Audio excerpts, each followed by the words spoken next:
আপনাদের সবাইকে স্বাগত জানাই জার্নাল পর্যালোচনায়। সঙ্গে আছি সৈয়দ ইশতিয়াক রেজা।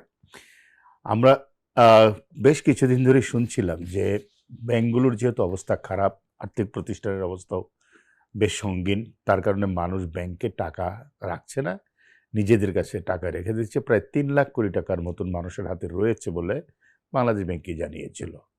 অনেকেই মনে করেন যে মানুষের ভিতরে একটা ভয় ঢুকে গেছে যে টাকা নিজের কাছে রাখা দরকার, ব্যাংকের কাছে না রেখে, কারণ অনেক ব্যাংক সময় মতো টাকা দিতে পারে না। বেশ কিছু ঘটনা ঘটেছে বেশ কিছু ব্যাংকের ক্ষেত্রে। নিয়মিত গ্রাহকরা এসব অভিযোগ ঢাকা জার্নালের কাছে করছে।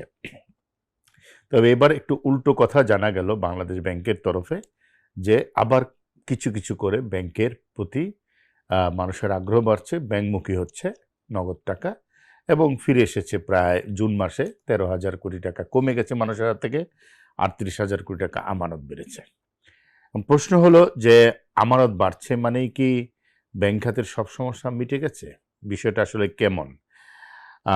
ব্যাংকে আমানত বাড়া মানে কিছুটা বেশি টাকা ব্যাংকে রাখছে, কিন্তু এটি আস্থার একটা ইতিবাচক সংকেত। কিন্তু শুধু আমানতের পরিমাণ বাড়লেই ব্যাংক খাতকে সুস্থ বলা যায় না। ব্যাংকের তো প্রকৃত স্বাস্থ্য নির্ভর করে সম্পদের মান, খেলাপি ঋণ, মূলধন পর্যাপ্ততা, তারল্য, পরিচালনা, সুশাসনের উপর, সবচেয়ে বড় কথা মানুষের, বিশাল জনমানুষের আস্থার উপর।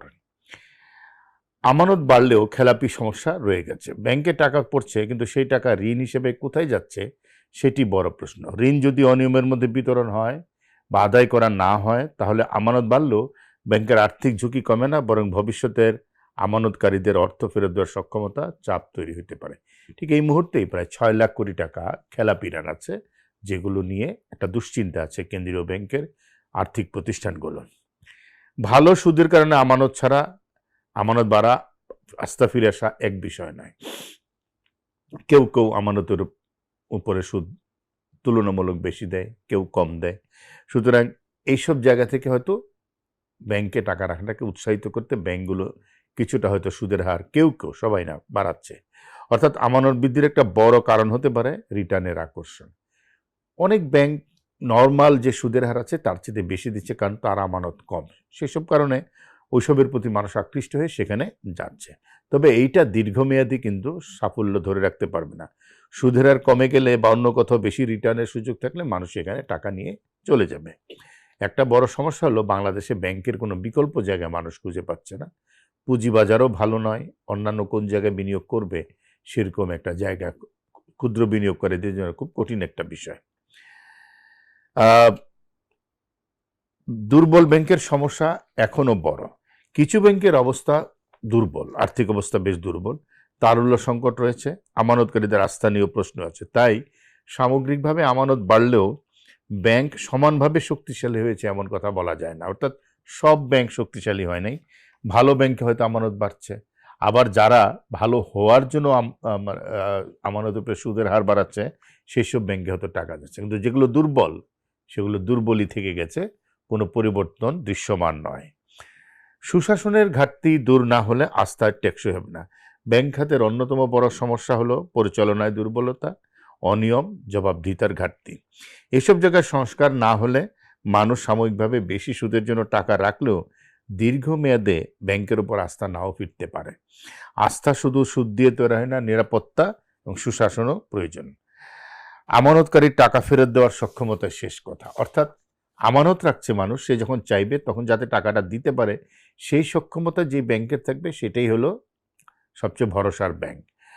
ব্যাংকের কাছে কত টাকা আমানত আছে তার চেয়ে গুরুত্বপূর্ণ হলো প্রয়োজনে সেই টাকা নিরাপদ এবং সময় মতো ফেরত দেওয়ার সক্ষমতা আছে কিনা। কোনো ব্যাংকের আমানত বাড়লেও যদি তার সম্পদের বড় অংশ খেলাপি ঋণে আটকে থাকে, তাহলে আমানত বৃদ্ধি আসলে একটা ঝুঁকিও তৈরি করে অন্যদিকে। তখন টাকা ফেরত দেওয়া যায় না, গ্রাহকের টাকা। সরকারি নিশ্চয়তা আস্থা বাড়াতে পারে, কিন্তু এটি স্থায়ী সমাধান নয়। সংস্থাগত ব্যাংকের আমানতকারীদের অর্থ ফেরতের নিশ্চয়তা স্বল্প মেয়াদে আতঙ্ক কমাতে পারে, কিন্তু দীর্ঘমেয়াদে ব্যাংকের আর্থিক ভিত্তি শক্তিশালী না হলে শুধু সরকারি নিশ্চয়তার ভিত্তি করে আস্থা রাখা ধরে কঠিন। ব্যাংকে নিজস্ব সক্ষমতায় আমানতকারীদের অর্থ সুরক্ষিত অবস্থায় ফেরত যেতে হবে। আমানত বাড়ার পাশাপাশি অর্থ কোথায় যাচ্ছে সেটাও দেখতে হবে।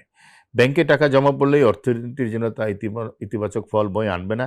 ব্যাংক যদি সেই অর্থ উৎপাদনশীল খাতে ঋণ না দেয় অথবা ঝুঁকিপূর্ণ অনুৎপাদনশীল খাতে ব্যবহার করে, তাহলে আমানত বৃদ্ধির সাফল্য খুব একটা আসবে না, এবং এখানে নজরদারিটা প্রয়োজন আছে কেন্দ্রীয় ব্যাংকের দিক থেকে।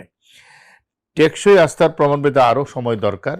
1 মাসে আমানত বাড়া এটা ভালো লক্ষণ, কিন্তু এটা ট্রেন্ড হয়ে দাঁড়িয়েছে নাকি সাময়িক পরিবর্তন তা বোঝার জন্য কয়েক মাস দেখতে হবে। পরপর কয়েক মাস যদি আমানত বাড়ে, খেলাপি ঋণ কমে, তারল্য পরিস্থিতির উন্নতি হয়, ব্যাংকের আর্থিক শৃঙ্খলা ফেরে, সম্পদের মান বাড়ে, তখনই বলা যাবে যে ব্যাংক ভালো আছে।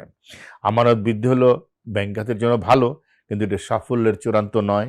প্রকৃত সাফল্য তখনই যখন আমানত বৃদ্ধির পাশাপাশি খেলাপি কমবে, দুর্বল ব্যাংকগুলো সংস্কার হবে, সুশাসন প্রতিষ্ঠা হবে, আমানতকারীদের অর্থ নিরাপদ থাকবে, ব্যাংকে জমা হওয়া অর্থ উৎপাদনশীল খাতে ব্যবহার হবে, চাইলেই ব্যাংক গ্রাহককে টাকা দিতে পারবে। অন্যথায় শুধু আমানতের পরিমাণ বাড়াকে ব্যাংক খাতের সংকট কাটার প্রমাণ হিসেবে দেখা সম্ভব নয়। আজকের মতো জার্নাল পর্যালোচনা এখানে শেষ করছি। সকলেই ভালো থাকবেন।